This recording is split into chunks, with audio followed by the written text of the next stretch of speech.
If a Muslim leader had ended a threat to bomb a country with the words "Praise be to Allah" on Easter Sunday, we both know exactly how that would have been covered. It would have led every news cycle for a week, cited in congressional hearings, used as evidence of something dangerous about Islam itself. The president did it, and the conversation is about his mental state, not his religion. I'm not here to pile on the president. I want to talk about that phrase because most people don't really know what it means. Praise be to Allah, alhamdulillah. It's how Muslims express gratitude to God. That's it.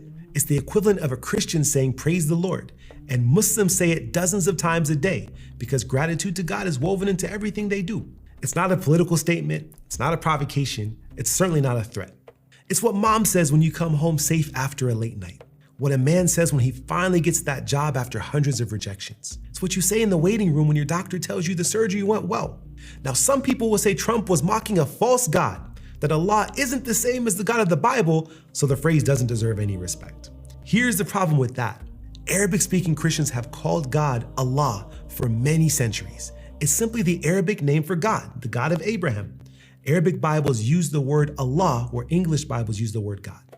Walk into a church service in the Arab world today and you will hear Allah praised from the pulpit. So which is it?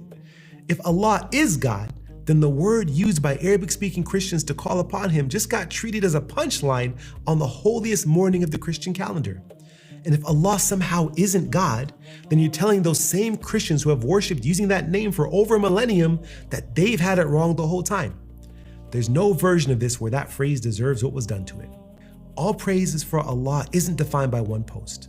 But more than that, the people it actually belongs to deserve better than watching it get used as a sarcastic sign-off on a bombing threat, while they get treated as suspects for saying it in their prayers. That double standard isn't an accident, and it's worth asking why it exists.